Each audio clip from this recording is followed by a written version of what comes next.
নমস্কার বন্ধুরা, তিয়াশার রেসিপিতে সকলকে স্বাগত জানাই। আজ আমি আপনাদের একটা মাছের রেসিপি শেয়ার করব। যে কোনো ধরনের মাছ যদি আপনারা এই পদ্ধতিতে রান্না করেন তাহলে দেখবেন এর স্বাদ মুখে লেগে থাকবে, এতটাই টেস্টি হয়। রেসিপিটা প্রথম থেকে শেষ পর্যন্ত দেখতে থাকুন, আশা করছি ভালো লাগবে। আজকের এই রেসিপিটা তৈরি করার জন্য আমি এখানে মাছ নিয়েছি। আমি এখানে বেশ কয়েকটা মৃগেল মাছ নিয়েছি। আর আপনারা যে কোনো মাছ দিয়ে এই রেসিপিটা তৈরি করে নিতে পারেন, তবে পুকুরের মাছ দিয়ে এই রেসিপিটা খেতে খুবই ভালো হয়। তো এখানে আমি 1 চামচ পরিমাণ নুন দিয়ে দিচ্ছি। তারপর এর মধ্যে দিয়ে দিচ্ছি পরিমাণ মতো হলুদ গুঁড়ো, আর দিয়ে দিচ্ছি 1 চামচ পরিমাণ লঙ্কার গুঁড়ো। এবার আমি নুন, হলুদ আর লঙ্কার গুঁড়োটা দিয়ে মাছের গায়ে ভালো করে মাখিয়ে নিচ্ছি। আর মাছটাকে আমি ভালো করে বেছে পরিষ্কার করে ধুয়ে নিয়েছিলাম।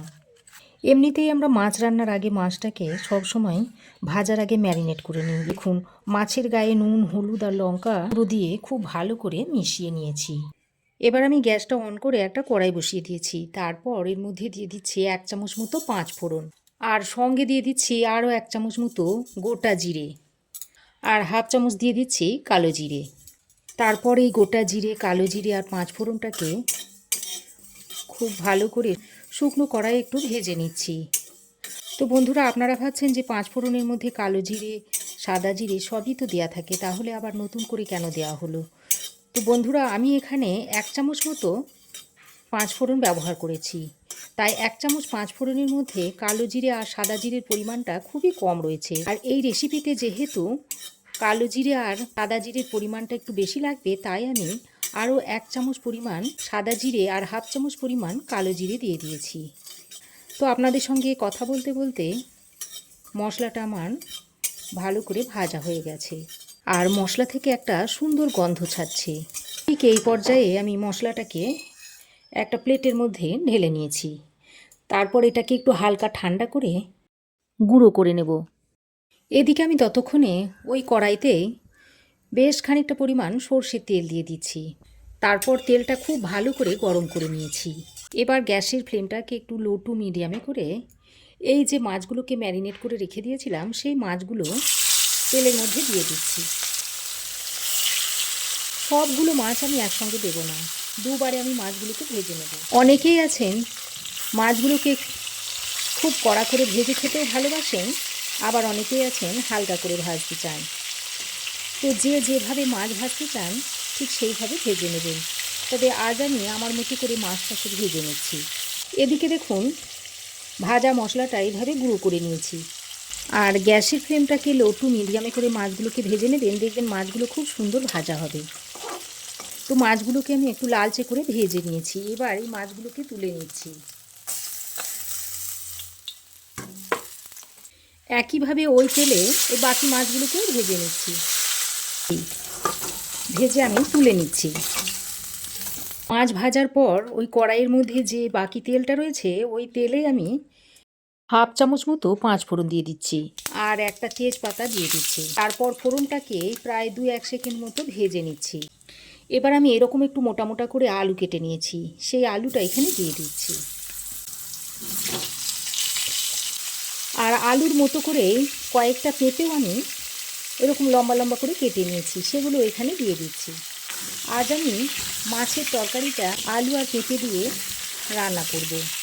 তবে আপনারা চাইলে শুধু আলু দিয়ে কিংবা শুধু পেঁপে দিয়েও তরকারিটা করে নিতে পারে। তো আলু আর পেঁপেটা দিয়ে ফোড়নের সঙ্গে 2-1 বার নাড়াচাড়া করে মিশিয়ে দিয়ে এবার আমি এর মধ্যে হাফ চামচ পরিমাণ নুন দিয়ে দিচ্ছি।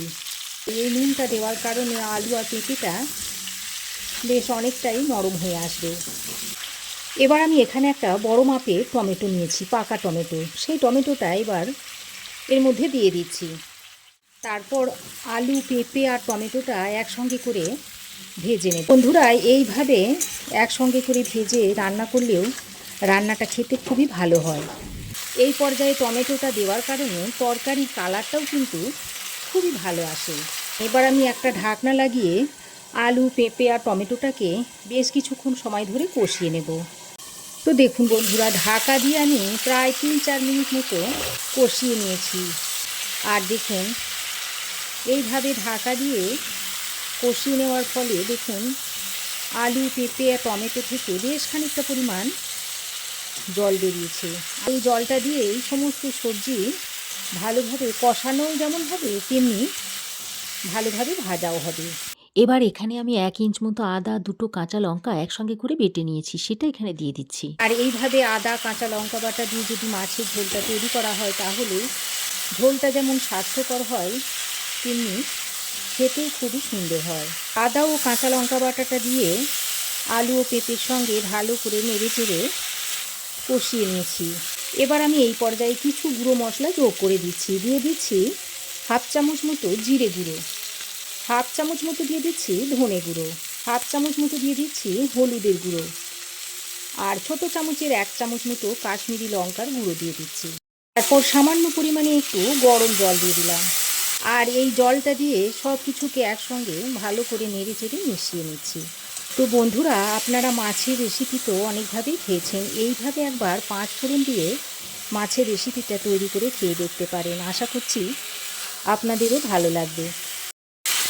অনেকেই আছেন যারা সবজি খেতে পছন্দ করেন না, তবে এইভাবে যদি সবজি দিয়ে মাছটাকে রান্না করে দেন, যারা সবজি পছন্দ করে না তারাও দেখবেন খুব মজা করে খেয়ে নিচ্ছে।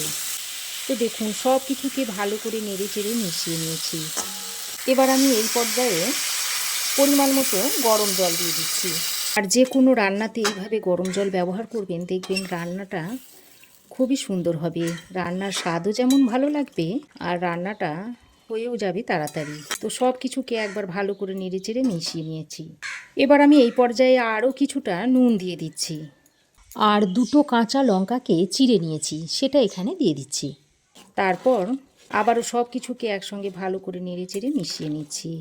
আর বন্ধুরা, আমি এখানে আলু আর পেঁপে সবজি ব্যবহার করেছি, তবে আপনারা আপনাদের ইচ্ছা মতো আলু, পেঁপে ছাড়াও আরও আপনাদের পছন্দ মতো সবজি এখানে ব্যবহার করতে পারেন। যেমন বিনস, ক্যাপসিকাম এসবগুলোও আপনারা দিতে পারেন, বা ফুলকপি। তো ভালো করে নেড়েচেড়ে মিশিয়ে নিয়ে এবার আমি ঢাকা দিয়ে আরও 4-5 মিনিট মতো রান্না করে নিচ্ছি। তো দেখুন বন্ধুরা, ঢাকা দিয়ে আমি আরও 4-5 মিনিট মতো রান্না করে নিয়েছি।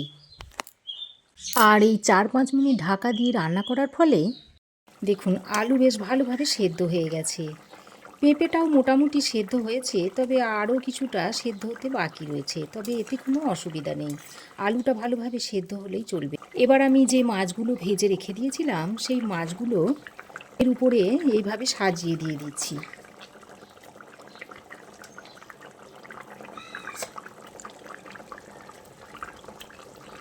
মাছগুলো সাজিয়ে দেওয়ার পর এবার আমি এর উপর থেকে বেশ কিছুটা ফ্রেশ ধনেপাতা এইভাবে দিয়ে দিচ্ছি। তারপর এইভাবে আরও একটু হালকা হাতে নেড়ে চেড়ে মিশিয়ে দিচ্ছি, আর মাছগুলোকে এইভাবে একটু ঝোলের মধ্যে ডুবিয়ে দিচ্ছি। তারপর ঢাকা দিয়ে আরও 2 মিনিট মতো রান্না করে নিচ্ছি। তো ঢাকা দিয়ে আমি আরও 2 মিনিট মতো রান্না করে নিয়েছি। আর দেখুন আলু, পেঁপে খুব ভালোভাবে সুসিদ্ধ হয়ে গেছে। আর মাছগুলো এই সব কিছু সেদ্ধ হবার পরে আমি দিয়েছিলাম। এইভাবে সব কিছু সেদ্ধ হওয়ার পরে যদি মাছগুলো দেওয়া হয়, তাহলে মাছগুলো একটু ভাজা ভাজা থাকবে, খেতে বেশ ভালোই লাগবে। এখন আমি সবশেষে যে ভাজা মশলাটা প্রথমে তৈরি করে রেখেছিলাম, সেটা এইভাবে উপর দিয়ে এরকম ছড়িয়ে দিচ্ছি। আর এই ভাজা মশলাটা দেওয়ার কারণে মাছের স্বাদটা একেবারে দ্বিগুণ হয়ে যাবে। তো এইভাবে মাছের রেসিপিটা আপনারাও একবার তৈরি করে খেয়ে দেখতে পারেন। তারপর আমি ঢাকা দিয়ে গ্যাসের ফ্লেমটাকে বন্ধ করে দিচ্ছি। আরও 5 মিনিট ঢাকা দিয়ে স্ট্যান্ডিং টাইমে রাখার পর মাছটা দেখুন খুলে দেখাচ্ছি। দেখতে দেখুন কতটা সুন্দর হয়েছে আর কতটা লোভনীয় হয়েছে দেখুন। এবার আমি এই মাছের ঝোলের তরকারিটা আপনাদের একটা প্লেটে সার্ভ করে দিচ্ছি। আর গরম গরম ধোঁয়া ওঠা ভাতের সঙ্গে এই রকম একটা মাছের ঝোল থাকলে আর কি লাগবে। তো রেসিপি কেমন লাগলো অবশ্যই একটা কমেন্ট করে জানাবেন। ভালো লাগলে একটা লাইক ও শেয়ার করবেন। পাশে থাকা বেল আইকনটাও অবশ্যই প্রেস করে দেবেন। আর আমার চ্যানেলে যদি নতুন হয়ে থাকেন তো প্লিজ চ্যানেলটাকে সাবস্ক্রাইব করার অনুরোধ রইল। আজ এ পর্যন্তই। আবার দেখা হবে নতুন কোনো রেসিপি নিয়ে নেক্সট এপিসোডে। সে পর্যন্ত ভালো থাকবেন, সুস্থ থাকবেন। ধন্যবাদ।